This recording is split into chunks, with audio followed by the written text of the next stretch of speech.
Good morning students, હું પૂનમ Sureja Saraswati group of એજ્યુકેશનમાં તમારું સ્વાગત કરું છું. આજે આપણે 7 ચેપ્ટર 4th ગ્રેડમાં 7 ચેપ્ટર 7મો પાઠ છે એનો બીજો ભાગ લર્ન કરવાનો છે. પહેલો ભાગ મેં તમને કલાકાર વિશેનો કહ્યો હતો, એટલે સ્ટોરી વાર્તા કરી હતી કે શું એમાં આવે છે. મેં તમને એની મીણબત્તીઓ ડ્રો કરી દોરી આપી હતી અને કહ્યું હતું કે એમાં શું ડિફરન્સીસ એટલે કે અલગપણું શું છે. એક કલાકાર હતો મોહન નામનો, એમની પાસે અદ્ભુત કલા હતી. મેં એ પણ કહ્યું હતું કે ભગવાન છે એ બધાને અમુક વસ્તુ છે ગોડ ગિફ્ટેડ એટલે કે જન્મની સાથે જ આપતા હોય છે, કે એમાં કંઈક અલગ અજુકતું હોય જે એમને શીખવું ના પડતું હોય એને ભગવાને આપ્યું જ હોય. કે ઘણાના હેન્ડરાઇટિંગ એટલે કે અક્ષરો ખૂબ જ સરસ થતા હોય છે. તો એ ક્યારે હોય તો એ વારસાગત એટલે કે વારસાગત આપ્યું હોય અને ભગવાને એને ભેટી સ્વરૂપે જન્મની સાથે જ આપ્યું હોય કે એ સુંદર અક્ષરે પહેલેથી લખતા હોય.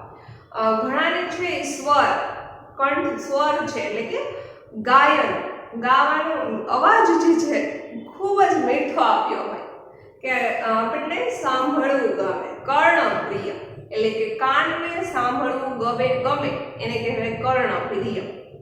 કર્ણપ્રિય એટલે કે ભગવાને ઘણાને એવું ગાઈ શકે એવો અવાજ મીઠો મધુર આપ્યો હોય છે. ઘણાને છે ડ્રોઈંગ કરવાની આવડત એટલે કે ચિત્ર દોરતા ખૂબ જ સરસ આવડતું. મને પણ આવડે છે. તો મને આ ગિફ્ટ છે ભગવાને ગોડ ગિફ્ટેડ, ભગવાને પહેલેથી જ આપી છે કે મને પહેલેથી સરસ ડ્રોઈંગ આવડે છે. પછી છે ઘણાને નૃત્ય ડાન્સ કરતા ખૂબ સરસ આવડતો, ઘણાને રસોઈ સરસ આવડતી હોય. પછી ઘણા છે એ ખેલકૂદમાં રમવામાં પાવરધા હોય, ઘણા છે ભણવામાં ખૂબ જ પાવરધા હોશિયાર હોય કે દીદી છે ભણાવે બધું માઇન્ડમાં સ્ટોર જ હોય.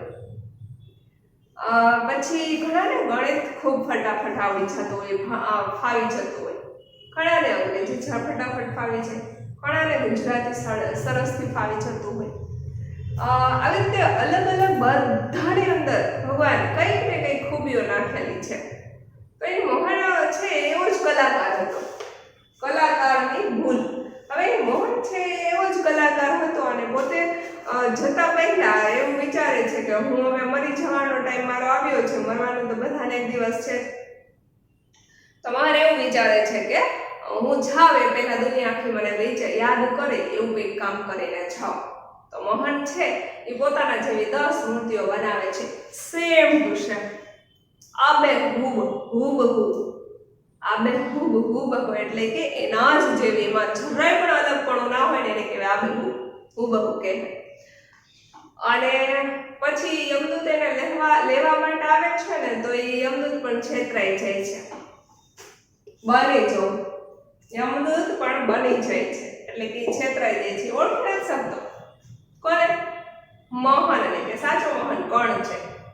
અને એ પાછો જતો રહે છે. પછી યમરાજ છે એમના ઉપર ગુસ્સે કરે છે કે આપણે તો દેવતા કહેવાય, તો એક સામાન્ય માણસને ન ઓળખી શકે? મોહન ખૂબ ચતુર છે, એ કલાકાર છે, તું એને આપણી બુદ્ધિથી ગમે તેમ કરીને પકડીને લઈ આવ કેમ કે એનો સમય પૂરો થઈ ગયો છે. અને ધરતી ઉપર જેનો સમય પૂરો થઈ જાય એને રહેવાનું ના હોય, એને અહીંયા લઈ આવવાનું છે, તું લઈ આવ. યમદૂત ફરી પાછા આવે છે નીચે અને મોહનને પકડવા માટે ટ્રાય કરે છે, પણ મોહન છે મૂર્તિઓની પાસે જ એની જેવો જ હલન ચલન કર્યા વગર આંખનો પલકારો પણ નથી પાડતો અને આ મૂર્તિની જેમ જ ઉભો રહી જાય છે, આવી રીતે હાથ રાખીને હલતો જ ચલતો નથી. પછી યમદૂત છે બહુ જ વિચાર કરે છે અને પછી છેવટે એમ કે છે, બોલે છે કે મોહન તારી આ કળા છે અદ્ભુત છે, બહુ સુંદર રીતે અમે તે સર્જન કર્યું છે, આ બહુ સરસ મૂર્તિ બનાવી છે, પણ છતાંય એક નાની ઉણપ, એક ખોટ રહી ગઈ છે. હવે જ્યારે કોઈ કલાકાર આટલું બેસ્ટ હોય ને અને કોઈ એની ખામી ભૂલ કાઢે તો એના સહન ન થાય. સાચું કહું છું કેમ કે જેને આવડતું હોય અને પછી એનામાં તોય એટલી ભૂલ કાઢે તો એનાથી સહન જ ન થાય. એમ કહીએ કે ના એવું તો હોય જ નહીં. તો મોહનથી પણ રહેવાતું નથી અને મોહન બોલી ઉઠે છે કે કઈ ભૂલ મને તો કોઈ જરા. અને યમદૂત એને પકડી લે છે અને કહે છે કે બસ આ જ ભૂલ કે તું સત્ય છે અને આ બધા અસત્ય છે, આ બધા મૂર્તિ છે જે બોલતા નથી અને તું બોલી ઉઠ્યો, તું જીવ છો, એમ કરીને મોહનને યમદૂત લઈ જાય છે. તો આ થઈ કલાકારની ભૂલ થઈ. જો કલાકાર આટલો સુંદર બધી રીતે પરફેક્ટ હતો પણ કંઈક તો ભૂલ કરી જ બેસે ને. માણસ માત્ર ભૂલને પાત્ર, આ કહેવત છે. તો એ ભૂલ કરે જ ગમે ત્યારે, ગમે એવો મોટો માણસ હોય તો એનાથી ભૂલ તો ક્યારેક થાય જ. આ સ્ટોરી કર્યા પછી, વાર્તા પૂરી કમ્પ્લીટ કર્યા પછી મેં શબ્દાર્થ સમજાવેલા. આજે ફરીથી શબ્દાર્થ જોઈ લઈએ ફટાફટ. કલાકાર એટલે કે કલાનું સર્જન કરનાર, એને કહેવાય કલાકાર. કલાને વિકસાવનાર, કલા બનાવનાર, એને કહેવાય કલાકાર. શિલ્પી એટલે મૂર્તિઓ બનાવનાર. શિલ્પી કોતરણી કરી અને શિલ્પકાર છે એ મૂર્તિઓ બનાવતા હોય છે. આબેહૂબ એટલે હૂબહૂ, તાદૃશ. હૂબહૂ એટલે એના જ જેવું, જરાય પણ સામ્યતા ના હોય, ભેદ ના હોય. દ્વાર એટલે કે બારણું. તફાવત એટલે કે ભેદ, જુદાઈ, અલગ પણ. તરકીબ યુક્તિ. યમરાજ મૃત્યુનો દેવ. ખાલી હાથે કશું લીધા સિવાય. દેવતા દેવ. નિશાંત નિપુણ હોશિયાર.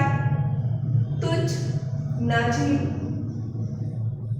માલ વગરનો. નજીવું માલ વગરનો, તુચ્છ એની કોઈ હૈસિયત ના હોય એવું, મામૂલી. અને બની જવું એટલે છેતરાઈ જવું. કોણ બની ગયું હતું? દેવદૂત, યમદૂત. યમદૂત છે એ બની ગયા હતા, છેતરાઈ ગયા હતા. બસ આટલું પૂરું કર્યા, શબ્દાર્થ સમજાવ્યા બાદ, પછી આટલું પૂરું કર્યા બાદ મેં તમને એમ કહ્યું હતું કે હવે પછીનો સેશન આવશે એટલે ભાગ બીજા આપણે વાંચતા શીખવાનું છે. રેડી? ચલો બધા ફટાફટ પોતાની આંગળી બુક છે એમાં અહીંયા પહેલી આંગળી પહેલી લાઈન પર રાખશે. હું જે વાંચતી જાવે સમજાવતી જઈશ, તમારું ધ્યાન અહીં હોવું જોઈએ, ફોકસ અહીં રાખજો પ્લીઝ, એટલે તમને સમજમાં આવી જાય બધું. ચલો ફટાફટ જોઈએ. મૂર્તિઓ બનાવનાર એક શિલ્પી હતો. મૂર્તિઓ બનાવનાર એક શિલ્પી. શિલ્પી એટલે મૂર્તિની કોતરણી કરીને જે મૂર્તિ બનાવે ને એને કહેવાય શિલ્પી. તો મૂર્તિ બનાવનાર એક મૂર્તિકાર હતો. એમનું નામ તુલમોહન હતું. તુલમોહન નામ હતું એનું. શું હતું? તુલમોહન. શોર્ટમાં એને મોહન કહેતા. તુલમોહન એમનું નામ હતું. લોકો એને મોહન કહીને જ બોલાવતા હતા. લોકો એને મોહન કહીને બોલાવતા હતા. મોહન અદ્ભુત અને આબેહૂબ મૂર્તિઓ બનાવતો. મોહન છે એ અદ્ભુત એટલે કે એની કોઈ તુલના જ ના કરી શકે એટલી સુંદર મજાની અને આબેહૂબ, હૂબહૂ, તાદૃશ્ય એના જ જેવી મૂર્તિઓ બનાવતો હતો.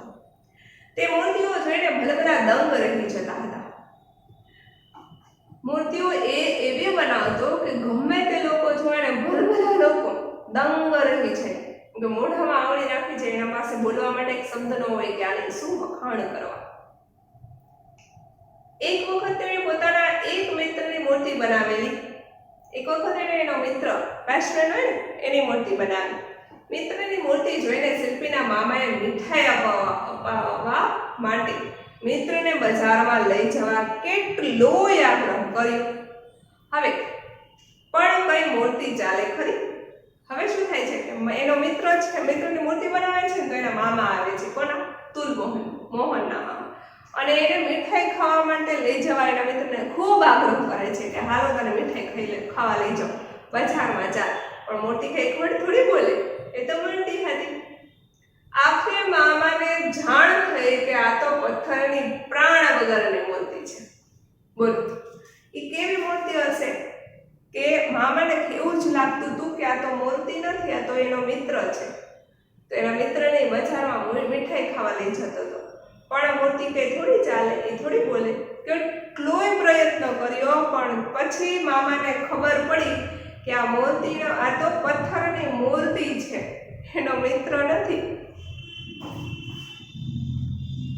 મોહને એક વખત ઘરના દ્વાર પાસે ચોકીદારની મૂર્તિ બનાવી મૂકી દીધી. મોહને હવે એક વખત શું કર્યું તો કે પોતાના ઘરનો દ્વાર એટલે બારણો દરવાજો હતો ત્યાં ચોકીદારની મૂર્તિ મસ્ત બનાવી અને ત્યાં મૂકી દીધી। એ મૂર્તિ જોઈને મોહનને ત્યાં ચોરી કરવા આવેલા ચોર ભાગી ગયા। હવે આ મૂર્તિ ચોકીદારની મૂર્તિને અભિમુખ એક તો મૂર્તિ બનાવે મૂર્તિ જોઈ અને ચોકીદાર છે ની મૂર્તિ જોઈ અને ચોર ચોરી કરવા આવે છે અને ચોર ચોરી કરવા આવે ને તો એ મૂર્તિ જોવે છે તો એને એવું લાગે છે તો ચોકીદાર છે ભાગો ભાગો તો એ ચોરી કરવા કર્યા વગર ભાગી જાય છે। ચલો ટર્ન યોર પેજ પેપર પાછળ ફેરો અને બધાની આંગળી put your finger on page number 30 on first paragraph first line બધાની આંગળી પહેલા પેરેગ્રાફની પહેલી લાઈન પર હોવી જોઈએ અને ધ્યાન અહીં છે। મોહને ઘણા લાંબા સમય સુધી મૂર્તિઓ બનાવ્યા કરી આખરે સમય જતાં એ વૃદ્ધ થવા લાગ્યો। એ વિચારવા લાગ્યો કે હવે ગમે ત્યારે મૃત્યુ આવશે મરવું પડશે મારે કોઈ એવું કાર્ય કરી જવું જોઈએ કે લોકો મને વર્ષો સુધી ન ભૂલે। હવે મોહન છે આવી રીતે લાંબા સમય સુધી મૂર્તિઓ બનાવ્યા જ કરતો હતો અને મૂર્તિઓ બનાવતા બનાવતા હવે વૃદ્ધ થઈ ગયો છે અને વિચાર કરવા લાગ્યો કે હવે મારું મૃત્યુ આવશે નજીક જ છે હવે હું મરી જઈશ કારણ કે વૃદ્ધ થઈ ગયો તો એટલે એનો સમય પૂરો થવા આવ્યો હોય તો એ કહે છે કે હવે હું મરી જઈશ પણ હું મરું ને એ પહેલા મારે કંઈક એવું કરવું જોઈએ કે લોકો મને વર્ષો સુધી યાદ રાખે ભૂલે જ નહીં કોઈ દિવસ હું ન હોય તો એ મને યાદ રાખે કે નાના મોહન નામનો એક વ્યક્તિ હતો એ આબેહૂબ મૂર્તિઓ બનાવતો બેસ્ટ કલાકાર હતો અદ્ભુત કલા હતી એની અંદર આવું મોહન વિચારતો હતો કે મારા મર્યા પછી પણ લોકો મને યાદ રાખે એવું કંઈક કામ કરવું છે। તો જો સાચી વાત છે ને આજે મોહન નથી પણ આપણે એની પાઠ બુક વાંચવાની અંદર આ પાઠ એનો આવી ગયો તો એના વિશે આપણે વાર્તાઓ કરીએ છીએ તો આપણે એને કેટલો યાદ કરીએ છીએ। તો દુનિયામાં લોકોએ આવા જ કાર્યો કરવા જોઈએ કે લોકો વર્ષો સુધી ભૂલે નહીં। વિચાર કરતા કરતા તેણે પોતાના રૂપ રંગ અને આકાર ધરાવતી 10 મૂર્તિઓ બનાવી। ધારી ધારીને બરાબર જોઈએ તો પણ મૂર્તિઓમાં અને મોહનમાં કોઈ તફાવત ખ્યાલમાં ન આવે એવી કળા એની પાસે હતી। હવે એને ખૂબ વિચાર કર્યો કે શું કરવું એવું મારે તો એને વિચાર કરતા એને એવું પોતે ધારી ધારીને એવી 10 પોતાના જેવી 10 મૂર્તિઓ બનાવી જે હૂબહુ એના જેવી લાગે અને ધારી ધારીને આપણે જોઈએ ને કે આપણે ભૂલ કાઢવી હોય ને તો આમ કેટલું આપણે નિરીક્ષણ કરીએ કે આમાં એક ભૂલ નીકળી છે કે આ પહેલી મૂર્તિ છે તો ચોથી મૂર્તિ કરતા જરા આમ આંખમાં કે ભાવમાં કે પાપણની પલકારમાં બી જરા પણ ફેર પડી છે તફાવત નીકળી આવે પણ નહીં મૂર્તિ એટલે મૂર્તિ બેસ્ટ મૂર્તિ 10 બનાવી દીધી છે હૂબહુ મોહન જેવી લાગે જરાય ફેર નહીં બહુ સરસ મૂર્તિઓ બનાવી। એક દિવસ મોહનને રાત્રે સ્વપ્ન આવ્યું કે કાલે તેનું મૃત્યુ થવાનું છે તેણે એક તરકીબ વિચારી કાઢી એ બીજા દિવસે પોતાની બનાવેલી મૂર્તિઓની વચમાં ઊભો રહી ગયો। મોહનને લઈ આવવા યમરાજે પોતાના દૂતને મોકલ્યો। હવે એક દિવસ રાત્રે મોહન સૂતો હતો તો એને એક સ્વપ્ન આવે છે અને સ્વપ્નમાં એને એવું આવે છે કે એનો મૃત્યુ થવાનું છે એ મરી જશે કાલે તો એ એવું વિચારે છે તરકીબ એટલે કે એક યુક્તિ વિચારી કાઢે છે અને એક બીજા જ દિવસે એ પોતે બનાવેલી મૂર્તિઓ હોય ને એની વચ્ચે ઊભો રહી જાય છે અને યમરાજ છે એ યમદૂતને મોહનને લેવા માટે મોકલે છે। હવે શું થાય છે જોઈએ। દૂત મોહનના ઘરે આવ્યું જોયું તો એક સાથે 11 મોહન ઊભા છે। દૂતને નવાઈ લાગી એ સાચા મોહનને ઓળખી શક્યો નહીં એટલે ખાલી હાથે યમરાજની પાસે ગયો। યમરાજને બધી વાત કરી। દૂતને ખાલી હાથે પાછો આવેલો જોઈને યમરાજ ગુસ્સે થયા।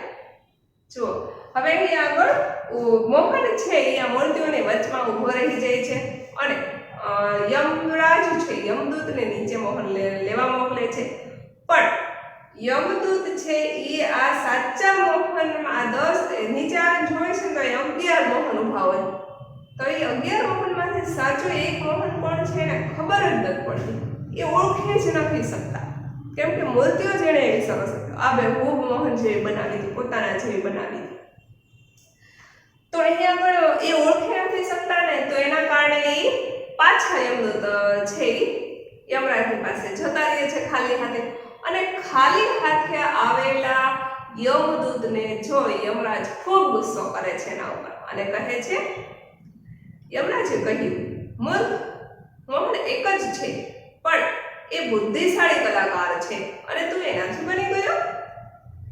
આપણે દેવતા છીએ, થોડી બુદ્ધિ ચલાવ એટલે જીવતો મોહન પકડાઈ જશે. એનું આયુષ્ય પૂરું થઈ ગયું છે એટલે એને જીવતો રાખવાનો નથી. હવે યમરાજ એને કહે છે કે મૂર્ખ, મોહન તો એક જ છે, પણ મોહન છે એ ખૂબ ચતુર, હોશિયાર અને કલાકાર છે, ખૂબ બુદ્ધિશાળી કલાકાર છે. આપણે એને પકડવો જ પડશે, સાચો મોહનને શોધી કાઢવો પડશે. આપણે તો દેવતા છીએ, તો આપણે દેવતા હોય ને આપણે થોડી બુદ્ધિ ચલાવવી પડે અને બુદ્ધિથી કામ લઈ અને સાચા મોહનને શોધી અને તારે અહીં એને લઈ આવવું જ પડશે. કારણ કે મોહનનું આયુષ્ય એટલે કે એનું જીવન દોરી એનું જીવન પૂરું થઈ ગયું છે એટલે હવે એને જીવતો રાખવાનો નથી. દૂત તો પાછો ચાલ્યો. મોહને દૂતના પગલાંનો અવાજ સાંભળ્યો. પાછો એ મૂર્તિઓની વચ્ચે જઈને ઊભો રહી ગયો. દૂત આ વખતે એક પછી એક મૂર્તિને શાંતિથી જોવા લાગ્યો. એ જાણતો હતો કે આમાં એક તો જીવતો મોહન છે જ. જો કે બધી મૂર્તિઓ પણ જીવંત જ લાગતી હતી. મોહન પણ આંખ પટપટાવતો ન હતો. દૂત સાવ ધીમેથી બોલ્યો. હવે જુઓ, અહીંયા આગળ દૂત પાછો નીચે આવે છે મોહનને લેવા માટે, અને એનો એ આવે છે ને એટલે મોહનને એના પગલાંનો અવાજ સંભળાય છે અને આવતા વેત જ આવે ને એ પહેલા જ ફટાફટ પાછો મૂર્તિની વચ્ચે ઊભો રહી જાય છે જોઈને. અને દૂત છે એ આ એક પછી એક બધી જ મૂર્તિઓને આમ શાંતિથી જોવે છે, નિરીક્ષણ કરે છે અને એને ખબર હતી આમાંથી એક જ મોહન સાચો છે જેને આપણે શોધવાનો છે, જે બહુ અઘરું હતું. અને મોહન એ કેવો છે તો કે મોહનને મૂર્તિ બધી કોઈ આમાં એક જ મોહન જીવંત હતો, સજીવ હતો અને બીજા બધા અસજીવ નિર્જીવ હતા. પણ આ જીવંત મૂર્તિની વચ્ચે જે જીવંત મોહન ઊભો હતો ને, જીવતો મોહન, એ પણ પોતાની આંખ પણ પટપટાવતો નહોતો, નહીતર પણ પકડાઈ જાય. તો આ એટલો મોહન ચતુર હતો કે એને હોશિયાર હતો, એ બુદ્ધિશાળી હતો કે એ પોતે આંખ પણ નથી પટપટાવતો, જેથી કરીને એ પકડાય છે. અને દૂત છે એ બધી જ મૂર્તિઓને ઓબ્ઝર્વ કરે છે, નિરીક્ષણ કરે છે અને પછી ધીમેથી બોલે છે, ભાઈ મોહન, તું ચતુર તો છો, કલાકાર છો, મૂર્તિઓ સર્જવામાં નિષ્ણાત છો, પણ મૂર્તિઓમાં એક ભૂલ રહી ગઈ છે.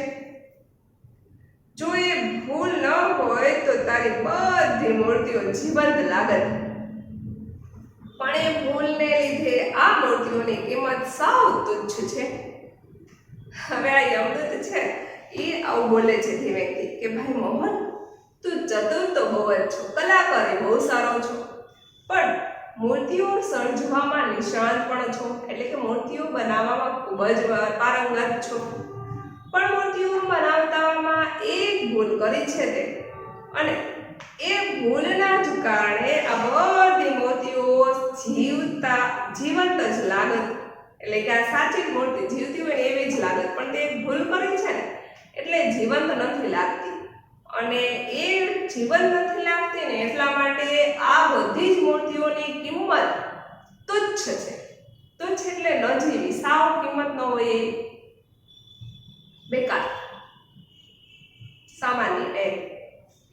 મોહન આ વાત સાંભળીને રહી શક્યો નહીં. એ એકદમ બોલી ઉઠ્યો, શી ભૂલ છે? મોહનને પોતાને કહ્યું ને કે પોતાની આટલી કલાકારી હોય એને કોઈ એની ભૂલ કાઢે તો એનાથી રહેવાય જ નહીં, અને મોહનથી પણ ના રહેવાયું અને એ બોલી જ ઉઠે છે. એકદમ બોલી ઉઠ્યો કે શી ભૂલ છે? દૂતે તરત જ મોહનને પકડી લીધો અને કહ્યું, બસ આ એક જ ભૂલ છે, અને દેવદૂત મોહનને પકડી લઈ ગયો. આવી રીતે દૂત છે એ તરત જ મોહનને પકડી લે છે અને પકડીને પછી કહે છે કે કઈ નહીં, બસ આ એક જ ભૂલ છે કે તું બોલી ઉઠ્યો એટલે તું પકડાઈ ગયો. એટલે દેવદૂત મોહનને પકડીને લઈ જાય છે અને વાર્તા અહીં પૂરી થઈ છે.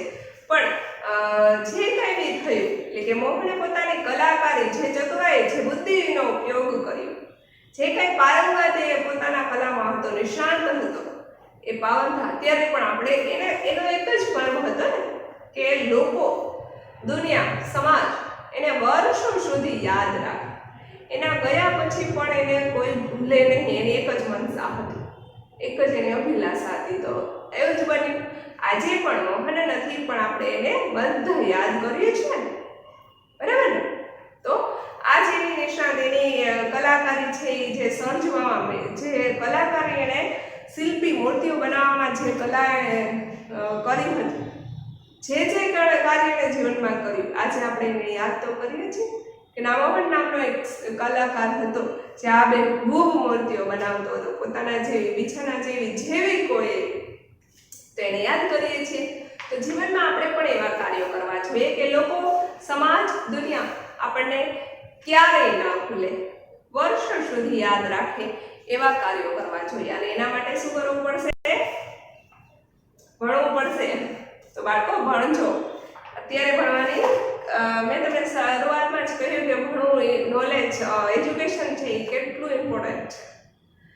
અત્યારે સમજમાં ના આવે, તમે નાના બચ્ચા છો, મમ્મા કહેતા હોય, માનતા ના હોય, એ બહુ તમને કહેતા હોય કે લખો, જલ્દી લખો, જલ્દી. ઘણા બાળકો ખૂબ ઠંડા હોય લખવામાં, સમજવામાં પણ ઘણાને સમજમાં ઓછું આવતું હોય, પણ ફોકસથી કાર્ય કરો તો અવશ્ય તેનો રિઝલ્ટ 100% સારું મળે છે.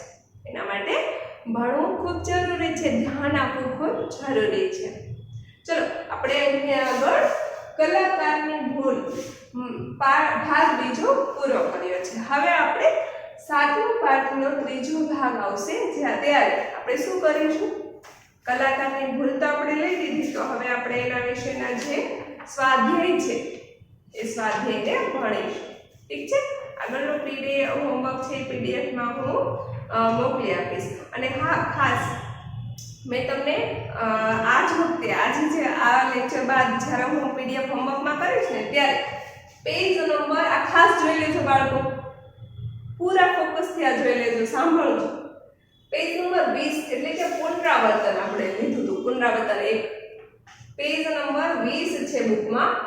એમાં પ્રશ્ન 4, 5 અને 9, એમાંથી ચોથો પ્રશ્ન છે, તમને ગમતા વૃક્ષ વિશે 7-8 વાક્યો લખો. તમને જે કંઈ વૃક્ષ ગમતું હોય ને, લીમડો, પીપળો, ગમે તે, માણિયા વડ, જેવી તમને જે કંઈ વૃક્ષ ગમતું હોય એ વૃક્ષ વિશે 7થી 8 વાક્યો તમારે તમારી નોટબુકમાં સુંદર અક્ષરે લખવાના છે, CW નોટબુકમાં. ઓકે? અને પછી છે કાવ્ય પંક્તિ પૂર્ણ કરો. તો કે મીઠો મીઠો બહુ જ ખાલી જગ્યાથી માંગ્યું, હૂંફનું નામ, ટમેટા વાળું, ટમેટાની પોએમનું કાવ્ય છે. તો આ સુંદર મજાનું કાવ્ય છે એ તમારે તમારી CW ની નોટબુકમાં સારા અક્ષરથી લખવાનું છે. ક્યાંથી લઈને? તો મીઠો મીઠો બહુ જ લાગે, ત્યાંથી માંડી હૂંફનું નામ, અહીંયા સુધી એ તમારે CW નોટબુકમાં લખવાનું છે. પછી પ્રશ્ન 9 છે, નીચેનો ફકરો તમારી નોટબુકમાં સુંદર અક્ષરે લખો. તો આ છે એ તમારે અહીં આ જે ફકરો આપેલો છે એ તમારે સુંદર અક્ષરે તમારી CW ની નોટબુકમાં લખવાનું છે. સરસથી બધું ત્રણેય પ્રશ્ન 4, 5 અને 9 મેં પીડીએફમાં આપેલું જ છે, પેજ નંબર 20 માં. એ તમારે સુંદર અક્ષરે તમારી જાતે, આ તો તમારે જાતે જ લખવાનો રહેશે, વૃક્ષ વિશેની 7-8 લાઈન.